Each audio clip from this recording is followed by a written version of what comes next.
Bayangkan jika wanita berdaster lusuh yang Anda hina, Anda lempar dengan piring kotor, dan Anda kurung di dalam gudang gelap. Ternyata adalah malaikat maut yang menggenggam seluruh harta dan nyawa Anda. Inilah kisah tentang Bagas, seorang suami sombong dan gila harta yang tega membuang istrinya sendiri di malam perayaan ulang tahunnya yang mewah, demi memamerkan selingkuhannya di hadapan sang bos besar. Namun, Bagas telah melakukan satu kesalahan paling fatal dalam hidupnya. Ia tidak pernah tahu bahwa istri miskin yang selalu ia siksa itu sebenarnya adalah dalang dari sebuah skenario pembalasan dendam paling rapi yang dirajut selama bertahun-tahun. Malam itu, di saat Bagas merasa berada di puncak kejayaan, sebuah rahasia besar meledak. Mulai dari identitas asli sang istri yang ternyata adalah penguasa tunggal perusahaannya, masa lalu kelam sang ibu mertua yang penuh dosa, hingga fakta mengerikan di balik wanita selingkuhannya. Semuanya hancur berkeping-keping hanya dalam waktu 10 menit. Bersiaplah, karena karma untuk suami durhaka ini akan dibayar tunai dengan plot twist yang sama sekali tidak akan pernah kalian duga. Mari kita simak kisah selengkapnya. Gemerlap lampu kristal dan denting gelas kaca memenuhi ruang tamu. Malam ini adalah malam paling penting dalam hidup Bagas. Sebagai pria yang haus pengakuan, ia sengaja menggelar pesta ulang tahunnya dengan sangat mewah. Semua kolega bisnis dan direksi perusahaannya diundang. Dengan setelan jas mahal, Bagas tersenyum lebar menyalami tamu, memamerkan kesuksesannya. Namun, di balik kemewahan itu, ada seseorang yang nyaris tumbang karena kelelahan di sudut belakang rumahnya. Di dapur yang pengap, Rina sedang berjuang sendirian. Sejak subuh, tangannya tak berhenti memasak hidangan untuk ratusan tamu suaminya. Bagas sengaja tidak menyewa catering demi menghemat biaya, sembari berniat mengklaim masakan itu buatan koki mahal. Rina menyeka keringat dengan ujung daster lamanya yang sudah pudar. Wajahnya kusam, dan aroma bumbu dapur menyengat dari tubuhnya. Rina tidak mengeluh. Ia berharap pengorbanannya malam ini bisa membuat Bagas sedikit menghargainya sebagai istri. Namun Rina sama sekali tidak tahu, malam ini justru menjadi awal pengkhianatan yang paling kejam. Ketika para tamu mulai memenuhi ruangan dengan pakaian glamor, Rina melangkah keluar membawa nampan minuman. Langkahnya terhenti saat matanya melihat Bagas tertawa lepas sambil merangkul pinggang Siska, rekan kerjanya yang tampil memukau dengan gaun merah. Tiba-tiba, mata Bagas menangkap sosok Rina di dekat pilar. Senyumnya lenyap berganti tatapan jijik dan amarah yang berkilat. Ia merasa harga dirinya jatuh melihat istrinya yang lusuh merusak pemandangan elegan ini. Dengan kasar, Bagas menghampiri Rina, lalu mencengkeram pergelangan tangannya sangat kuat hingga nampan bergetar. Bagas menyeret Rina paksa ke lorong gelap. Dengan mata merendahkan, ia berbisik tajam, memberitahu bahwa malam ini adalah malam terakhir Rina di rumah ini. Bagas berencana mengumumkan hubungannya dengan Siska di depan bos besarnya, Pak Darmawan, sekaligus membuang Rina yang dianggapnya hanyalah gembel sebatang kara. Rina hanya menatap suaminya dengan sorot mata yang sangat dingin. Tepat saat Bagas selesai melontarkan hinaannya, ponsel jadul di saku daster Rina bergetar. Sebuah pesan muncul di layar yang retak. Bagas yang mengintip secara refleks, mendadak tercekat dengan wajah sepucat mayat. Di layar kumal itu tertera notifikasi transfer masuk sebesar 100 miliar rupiah. Namun yang membuat jantung Bagas seolah meledak bukanlah nominalnya, melainkan nama pengirimnya yang tertulis sangat jelas. Darmawan Holdings, selamat ulang tahun putri tunggal papa, maafkan papa yang baru bisa menemukanmu. Bagas mematung dengan lutut gemetar hebat, akhirnya menyadari bahwa istri berdaster yang baru saja diinjak harga dirinya itu, ternyata adalah sang pewaris tunggal dari kerajaan bisnis yang menggenggam nyawa dan karirnya. Napas Bagas memburu. Matanya membelalak menatap layar ponsel retak di genggaman Rina. Angka 100 miliar dan nama Darmawan Holdings seolah mencetak luka bakar di matanya. Namun, kesombongan Bagas menolak keras kenyataan itu. Pembohong murahan, desis Bagas tajam, menepis tangan Rina. Aplikasi palsu macam apa yang kamu pakai buat menipuku? Dasar wanita halu. Kamu sengaja bikin lelucon ini biar aku batal membuangmu kan? Bagas tertawa sumbang, berusaha menutupi kepanikannya. Rina hanya menatap suaminya dalam diam. Keheningan itu membuat darah Bagas kian mendidih.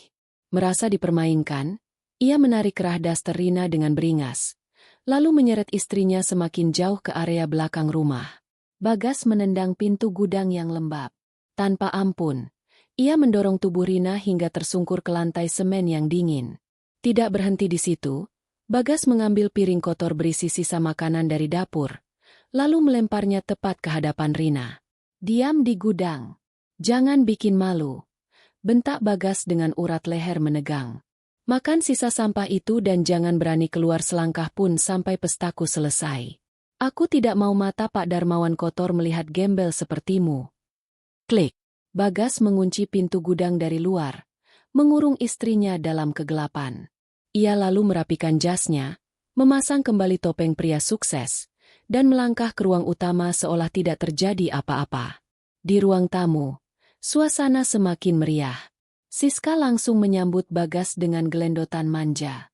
Tak lama kemudian, kehebohan terjadi di pintu utama. Pak Darmawan, konglomerat sekaligus bos besar di perusahaan Bagas, tiba bersama pengawalnya. Bagas tergopoh-gopoh menyambut, membungkuk hormat dengan sikap menjilat. "Sebuah kehormatan besar Bapak Sudi hadir," sapa Bagas sok merendah.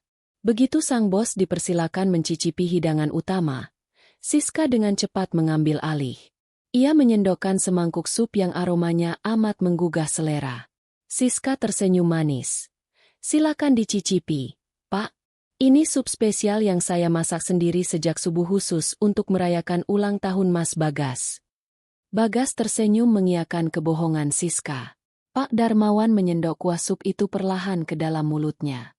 Namun, baru sedetik cairan hangat itu menyentuh lidahnya. Sendok peraknya terjatuh berdenting keras ke lantai. Suasana pesta mendadak senyap bak kuburan. Wajah Pak Darmawan memerah. Urat nadinya menonjol dan tangannya gemetar hebat. Ia menatap Siska dengan sorot mata membunuh. "Kamu bilang, kamu yang memasak sup ini?" Suara Pak Darmawan menggelegar. Siska menelan ludah dan mengangguk ragu. "Iya, Pak." "Bra." Pak Darmawan menggebrak meja hingga belasan gelas terguling pecah. "Pembohong. Paduan kaldu dan daun herbal racikan khusus di sup ini. Ini adalah resep rahasia keluarga saya. Hanya mendiang istri saya dan putri kandung saya yang tahu resep ini. Jawab saya sekarang, siapa wanita yang sebenarnya memasak makanan ini, Bagas?" Suasana ruang perjamuan yang tadinya dipenuhi tawa seketika berubah mencekam bak ruang eksekusi. Pertanyaan menggelegar dari Pak Darmawan menggantung di udara. Wajah Bagas pucat pasi. Keringat dingin meluncur deras dari pelipisnya. Siska yang tadi bermanja-manja kini gemetar hebat. Kakinya lemas nyaris tersungkur. Maaf, Pak Darmawan." Suara Bagas bergetar, mencoba merangkai kebohongan. Sebenarnya kami memesan catering dari seorang koki kenalan lama yang kebetulan baru saja pulang." "Ya, kokinya sudah pergi dari tadi, Pak."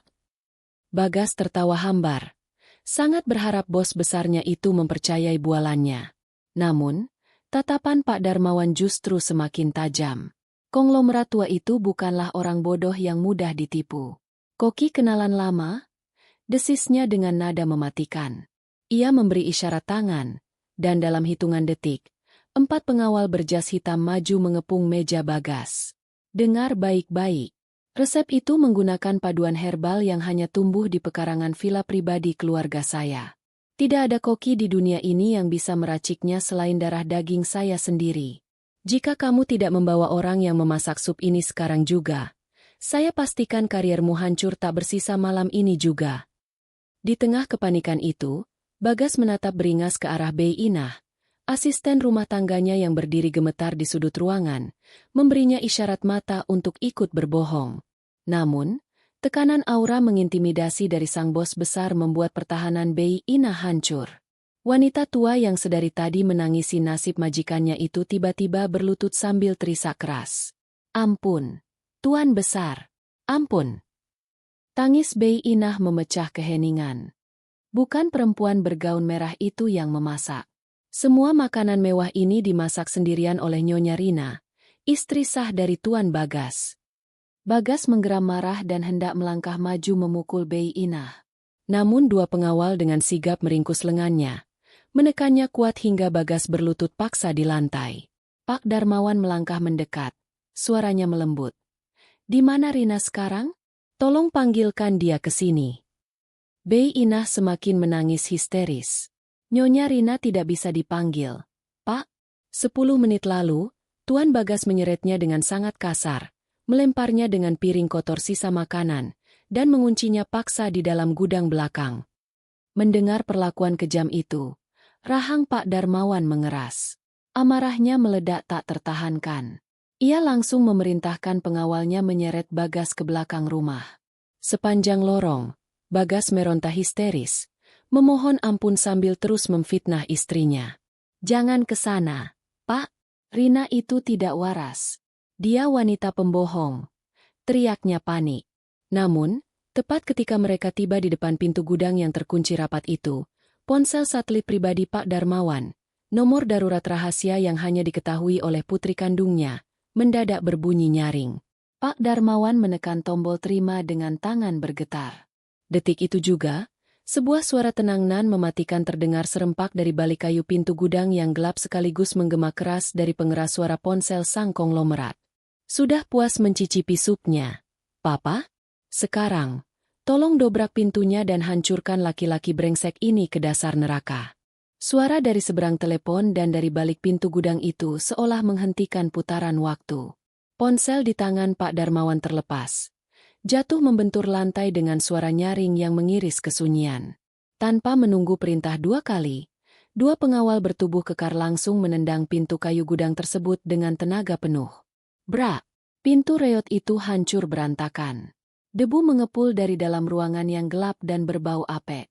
Cahaya dari lorong perlahan menyapu isi gudang, menampilkan sebuah pemandangan yang membuat jantung Pak Darmawan seakan diremas hancur. Di sudut ruangan berselimut debu, duduklah Rina dengan daster lusuhnya.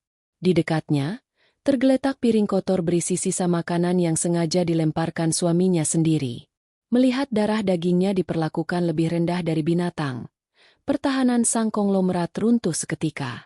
Pria parubaya yang ditakuti di dunia bisnis itu jatuh berlutut di atas lantai semen yang kotor. Air matanya pecah. Bahunya bergetar hebat menahan isak tangis memilukan. "Rina, putriku." Rintih Pak Darmawan seraya memeluk erat tubuh putrinya yang bertahun-tahun ia cari. Rina membalas pelukan ayahnya dengan tenang. Tidak ada air mata di wajah wanita itu. Hanya ada sorot mata dingin yang menatap lurus ke arah lorong, tepat menembus pria beringas yang kini kakinya tak lagi mampu menopang tubuhnya. Bagas jatuh terduduk. Wajahnya sepucat mayat. Semua kesombongan dan topeng sempurnanya hancur berkeping-keping. Para tamu yang mengintip dari belakang kini berbisik riuh, menatap Bagas dengan pandangan jijik. Siska perlahan mundur berusaha melarikan diri. Namun Rina berdiri, menepis debu dari dasternya, lalu melangkah keluar dari gudang bak seorang ratu. Auranya berubah total, mengeluarkan wibawa murni yang membuat siapapun tanpa sadar menundukkan kepala. Bagas merangkak memeluk kaki Rina, menangis meraung-raung memohon ampun. "Rina, sayang, maafkan aku. Aku hilaf. Tolong, ingat pernikahan kita, ingat cinta kita." Ratap Bagas dengan air mata buaya. Rina menunduk, menatap pria hina di bawah kakinya dengan senyum tipis mematikan. Ia melepas cincin kawinnya, lalu membuangnya ke atas piring kotor di lantai gudang. "Cinta? Kau membuangku ke gudang demi memamerkan rumah mewah dan jabatan barumu malam ini," ucap Rina dengan suara tenang yang mengintimidasi. Rina menjetikan jarinya, dan asisten Pak Darmawan menyerahkan sebuah map kulit. "Tapi kau sungguh bodoh, Bagas. Kau pikir gajimu sanggup melunasi semua ini? Sertifikat rumah mewah ini, seluruh isinya, hingga saham mayoritas di tempatmu bekerja, diam-diam kubeli atas namaku. Dan detik ini juga, aku menyita semua asetku, memecatmu dengan tidak hormat, lalu meninggalkanmu dengan utang pesta miliaran rupiah yang harus kau lunasi dari balik penjara atas bukti penggelapan dana perusahaanku." Malam semakin larut, namun ketegangan di kediaman mewah itu justru semakin memanas. Hancur lebur tanpa sisa. Itulah kalimat yang tepat untuk menggambarkan nasib Bagas. Tangis penyesalannya tidak menggoyahkan hati Rina. Atas isyarat Pak Darmawan, Pengawal menyeret tubuh lemas Bagas menuju ruang tamu. Di tengah keputusasaan, mata Bagas tertuju pada Siska. Merasa punya sekutu, Bagas berteriak memohon agar Siska membelanya. Namun, Siska justru meludah ke lantai di depan wajah Bagas. Siska berlutut di hadapan Pak Darmawan, memainkan peran korban. "Tolong percayalah, Pak. Saya tidak tahu dia sudah beristri. Bagas yang memaksa saya ikut memalsukan laporan keuangan. Saya hanya bawahan yang diancam." Ratap Siska memelas. Bagas membelalakan mata, mengutuk kelicikan selingkuhannya itu. Para tamu bergumam jijik melihat pengkhianatan dua manusia serakah ini. Namun, Rina yang baru melangkah dari lorong gudang hanya tersenyum miring. Ia menatap Siska dengan tatapan meremehkan. Rina mengambil sebuah kepingan memori dari asisten ayahnya, lalu melemparkannya ke atas meja. "Akting yang luar biasa, Siska," ucap Rina dengan nada tenang. "Sayangnya, sistem keamananku tidak mempan dengan air mata buayamu. Di dalam situ terdapat bukti bahwa kau yang justru mengotaki penggelapan dana ini demi gaya hidupmu, sementara suamiku yang bodoh ini hanya menurutinya." Siska mendadak kaku, wajahnya memucat. Rina memberi isyarat, dan pengawal langsung meringkus Siska, menyatukannya dengan Bagas di lantai. Saat raungan keduanya memenuhi ruangan, sirene polisi terdengar dari halaman. Namun, bukan hanya polisi yang datang. Pintu utama tiba-tiba terbuka lebar. Bu Ratna, ibunda Bagas yang baru tiba dari desa, melangkah masuk dengan gaya arogan dan rentengan emas palsu. Tanpa menyadari situasi, matanya tertuju pada Rina yang berdaster lusuh. Bu Ratna berkacak pinggang dan membentak keras di depan semua orang. "Heh, Rina, menantu gembel. Suamimu ini sudah sukses. Kenapa kamu malah pakai baju rombeng merusak pemandangan? Cepat ke dapur dan buatkan ibu minum." Semua tamu menahan napas ngeri. Rina tersenyum dingin.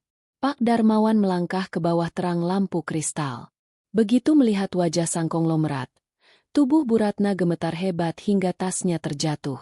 Wajah arogan wanita tua itu berubah pasi penuh ketakutan. Sebuah rahasia masa lalu yang disembunyikan akhirnya meledak malam itu. Bu Ratna, ibu mertua kejam yang selama bertahun-tahun menyiksa Rina karena miskin, ternyata adalah mantan asisten rumah tangga keluarga Darmawan yang 20 tahun lalu diusir dengan tidak hormat karena mencuri warisan ibunda Rina.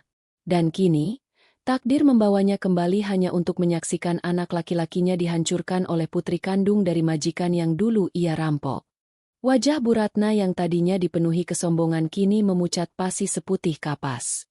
Rentengan emas yang menghiasi leher dan lengannya seakan berubah menjadi rantai besi yang mencekik napasnya. Lutut wanita parubaya itu bergetar hebat saat Pak Darmawan melangkah perlahan mendekatinya dengan aura membunuh. "Masih ingat dengan saya, Ratna?" Suara sang konglomerat terdengar rendah namun bergema menakutkan di seluruh penjuru ruangan. 20 tahun lalu, kamu meracuni makanan anjing penjaga saya, merampok brankas berisi perhiasan warisan mendiang istri saya, lalu kabur di tengah malam. Dan sekarang, takdir justru membawa anak lelakimu memohon ampun layaknya pecundang di bawah kaki putri kandung saya. Bisik-bisik ngeri kembali meledak memenuhi ruangan. Para tamu yang tadinya mengagumi kesuksesan semu Bagas kini menatap jijik keluarga penipu tersebut. Bu Ratna jatuh terduduk di atas lantai marmer. Napasnya terengah-engah dalam kepanikan. Selama bertahun-tahun, ia selalu menyiksa Rina, menyuruhnya melakukan pekerjaan kasar dari subuh hingga larut malam, dan menghinanya sebagai wanita miskin yang tak tahu diuntung. Namun siapa sangka, menantu berdaster lusuh yang selalu ia injak-injak harga dirinya itu, ternyata adalah putri tunggal dari dinasti bisnis yang hartanya ia curi dulu. Pada saat yang sama, pihak kepolisian yang sedari tadi menunggu instruksi di luar akhirnya melangkah masuk ruang tamu. Tanpa banyak bicara, borgol besi dingin langsung dikunci ke pergelangan tangan Bagas dan Siska atas tuduhan penggelapan dana perusahaan secara masif. Melihat anak kesayangannya diborgol, naluri licik Bu Ratna seketika muncul. Bukannya membela Bagas, ia justru berusaha melepaskan diri dari pusaran kehancuran itu. Dengan sisa-sisa keangkuhan yang dipaksakan, Bu Ratna berdiri lalu menunjuk wajah Pak Darmawan dan Rina dengan jari telunjuknya yang bergetar. Silakan saja kalian penjarakan anak bodoh ini. Tangkap juga perempuan gatal bergaun merah itu. Jerit Bu Ratna sambil menatap sinis ke arah Siska. Kalian pikir dengan begitu aku akan ikut hancur? Tentu saja tidak. Kasus pencurian itu sudah berlalu 20 tahun. Kalian sudah tidak punya bukti dan masa hukumnya sudah kedaluarsa. Lagi pula, aku masih punya harta sendiri.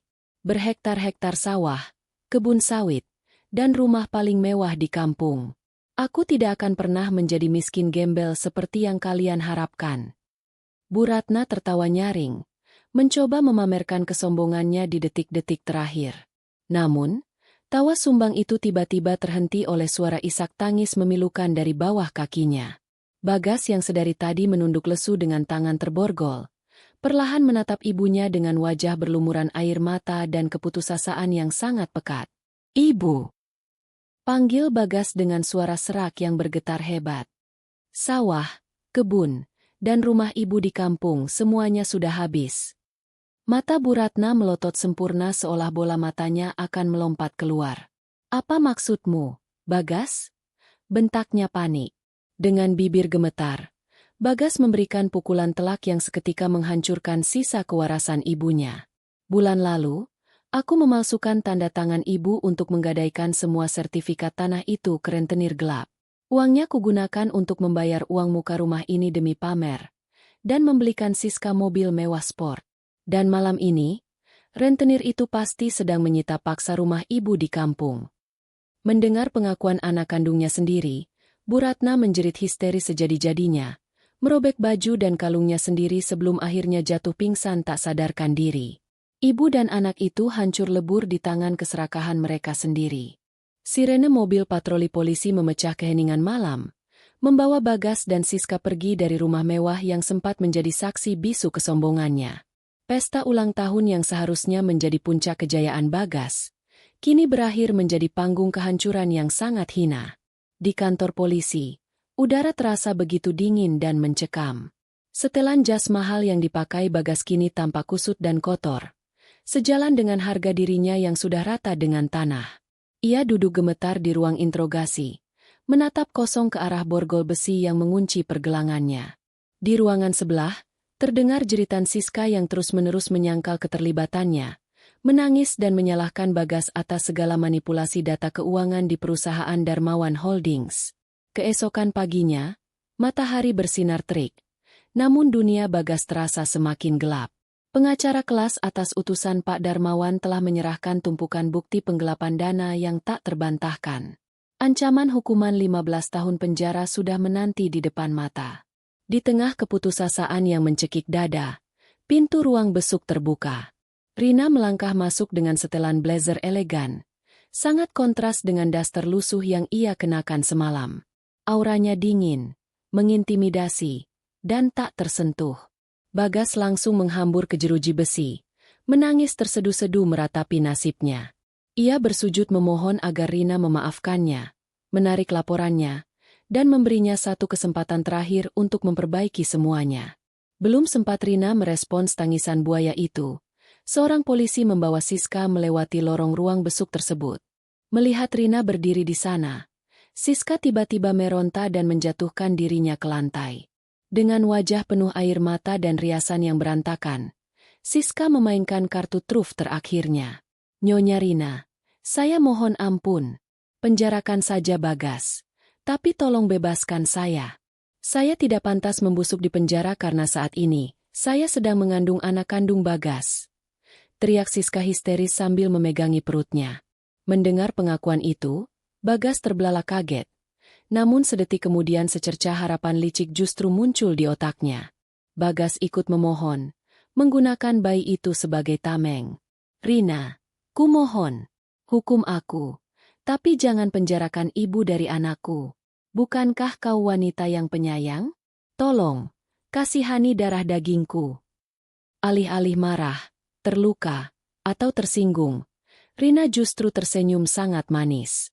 Senyuman dingin yang membuat aliran darah Bagas berdesir ngeri. Rina perlahan membuka tas mahalnya, mengeluarkan sebuah amplop coklat tebal, lalu melemparkannya melewati celah jeruji besi hingga jatuh tepat di pangkuan Bagas. Kau benar-benar pria paling dungu yang pernah kutemui, Bagas. Ucap Rina dengan nada datar yang mematikan. Bagas dengan tangan gemetar membuka amplop tersebut. Matanya seketika membelalak sempurna melihat selembar foto pernikahan dan salinan rekam medis. Di foto itu, Siska tersenyum bahagia dalam balutan gaun pengantin, bersanding dengan seorang pria berwajah sangar. Rina mencondongkan tubuhnya, berbisik dengan sangat kejam. Bayi yang dikandung Siska itu bukan anakmu. Pria di foto itu adalah suami sah Siska, sekaligus bos rentenir gelap yang semalam baru saja menyita seluruh harta ibumu di kampung. Selama ini, kau tidak berselingkuh, Bagas. Kau hanya sedang dirampok habis-habisan oleh wanita yang kau banggakan itu. Lembar demi lembar rekam medis dan foto pernikahan itu terlepas dari tangan Bagas, berserakan di lantai penjara yang dingin. Fakta yang baru saja diucapkan Rina menghantam kewarasannya bagai godam raksasa. Siska, wanita yang selama ini ia puja, yang selalu ia belikan barang mewah dari hasil menggelapkan uang perusahaan, ternyata adalah komplotan penipu ulung. Topeng tangisan Siska di lorong penjara seketika lenyap tak berbekas. Alih-alih meratap, wanita itu justru tertawa melengking penuh ejekan, menertawakan kebodohan Bagas. Siska menatap Bagas dengan pandangan merendahkan, menyebutnya sebagai pria serakah yang paling mudah dikendalikan. Bagas meraung histeris, mencengkeram jeruji besi hingga buku jarinya memutih berdarah. Ia sadar, kesombongannya telah membuang istri triliuner, hanya untuk masuk ke perangkap lintah darat yang kini merampas seluruh harta keluarganya. Waktu berlalu sangat kejam bagi Bagas. Sidang putusan berjalan cepat tanpa ampun. Tim pengacara dari Darmawan Holdings memastikan Bagas mendapat hukuman maksimal 15 tahun penjara. Kabar dari luar jeruji tak kalah menghancurkan. Ibunya, Bu Ratna, dikabarkan telah kehilangan akal sehatnya. Setelah diusir paksa oleh rentenir dari rumah mewahnya di kampung, wanita yang dulu sangat arogan itu kini berakhir menjadi gelandangan yang kerap berteriak-teriak di pinggir jalan. Semua hancur tak bersisa. Bagas yang dulu selalu tampil dengan jas mahal, kini dipindahkan ke lembaga pemasyarakatan berkeamanan tinggi. Ia mengenakan seragam oranye kusam, dengan tubuh kurus kering menyerupai mayat hidup.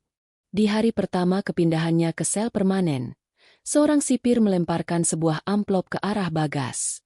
Itu adalah surat cerai resmi dari pengadilan. Pertanda Rina telah memutus semua ikatan. Bagas memeluk dokumen itu sambil menangis sesenggukan di sudut sel yang sempit. Ia meratapi nasibnya, berharap waktu bisa diputar kembali ke saat ia belum mengusir istrinya ke gudang. Namun, penyesalan Bagas terhenti paksa ketika engsel pintu besi selnya terbuka. 3 tahanan baru didorong masuk. Langkah Bagas mundur perlahan hingga punggungnya menabrak dinding. Matanya membelalak dipenuhi teror luar biasa melihat sosok tahanan paling depan. Pria itu bertubuh raksasa, penuh tato, dengan bekas luka melintang di wajah. Pria yang sama persis di foto pernikahan Siska. Sebuah pesan tulisan tangan dari Rina di balik surat cerai itu mendadak terngiang di kepalanya. Aku lupa memberitahumu, Bagas. Saat menghancurkanmu, aku juga menyerahkan semua bukti kejahatan sindikat lintah darat suami Siska ke kepolisian pusat. Aku secara khusus membayar kepala sipir agar kalian ditempatkan di ruangan yang sama. Selamat menikmati sisa belasan tahun hidupmu di dalam sel tertutup. Bersama pria beringas yang istrinya telah kau tiduri. Hari-hari di balik jeruji besi seketika berubah menjadi neraka jahanam bagi Bagas. Berada di dalam satu sel sempit bersama Brahma, bos rentenir sekaligus suami sah dari selingkuhannya, membuat Bagas tak ubahnya seperti binatang peliharaan yang tidak berharga. Brahma yang menyimpan dendam kesumat, menyiksa Bagas tanpa ampun setiap harinya. Setiap jam makan tiba, Bagas tidak diizinkan menyentuh jatah makanannya dengan tangan. Brahma sengaja melempar makanan Bagas ke lantai semen yang kotor dan lembab, memaksanya merangkak dan memungut sisa-sisa makanan itu langsung dengan mulutnya. Hinaan dan siksaan fisik itu menjadi karma instan yang kejam, terus mengingatkan Bagas pada detik-detik saat ia melempar piring kotor ke hadapan Rina di dalam gudang gelap malam itu. Fisik Bagas hancur lebur, namun mentalnya jauh lebih hancur. Malam-malamnya dipenuhi mimpi buruk yang membakar kewarasannya. Ia sering terbangun dalam keadaan menjerit, memanggil-manggil nama Rina, memohon ampun ke arah jeruji besi yang dingin. Di sudut sel, Bagas kerap berhalusinasi melihat ibunya, Bu Ratna, menangis dengan pakaian compang-camping, mengais sampah di pinggir jalan karena seluruh hartanya ludes dirampas. Rasa bersalah karena telah membuat ibu kandungnya menjadi gelandangan tak waras, terus menggerogoti jiwanya.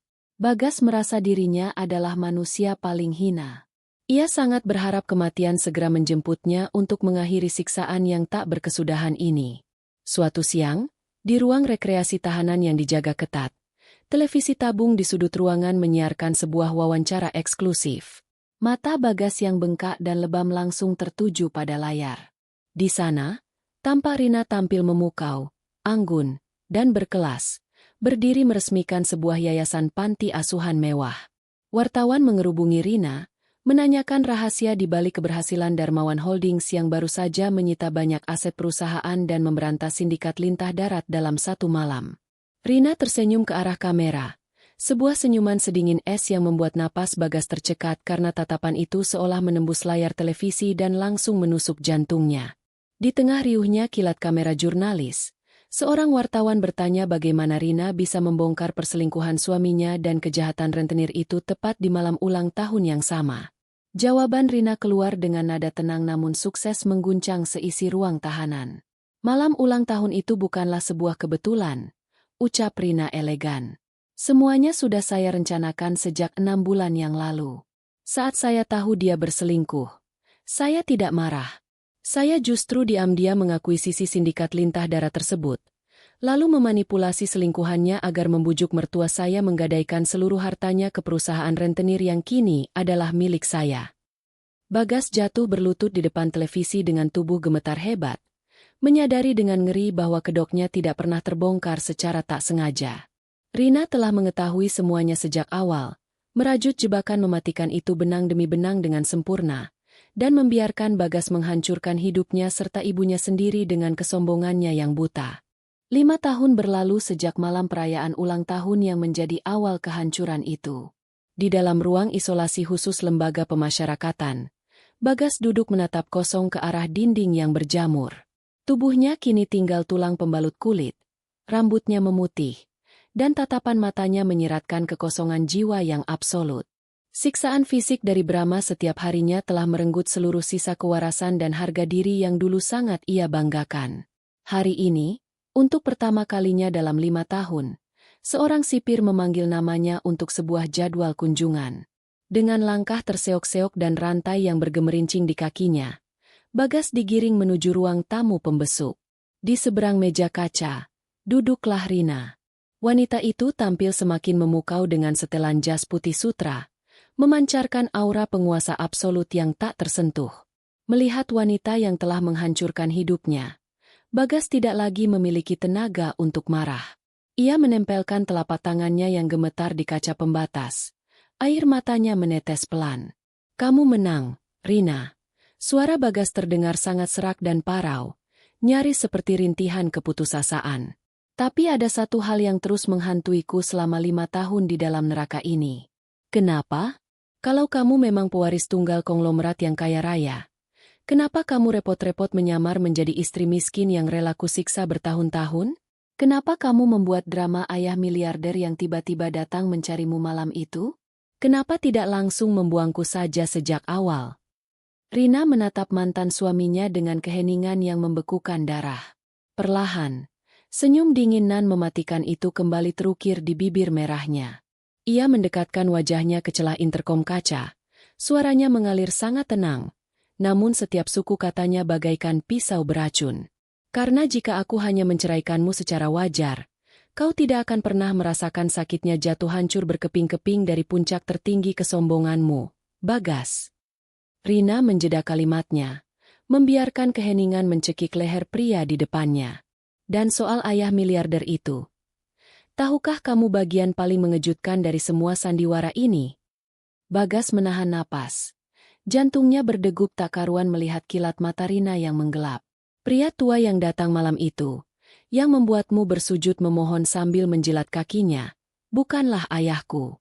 Dia hanyalah seorang aktor teater senior yang kubayar mahal untuk memerankan karakter konglomerat bernama Pak Darmawan.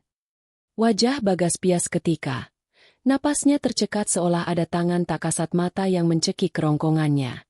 Rina melanjutkan dengan desisan tajam yang menghancurkan sisa-sisa kewarasan Bagas. Aku bukanlah anak konglomerat yang hilang. Aku adalah yatim piatu yang merangkak berdarah-darah dari jalanan untuk membangun perusahaanku sendiri dari nol. Nama asliku adalah Rina Kusuma.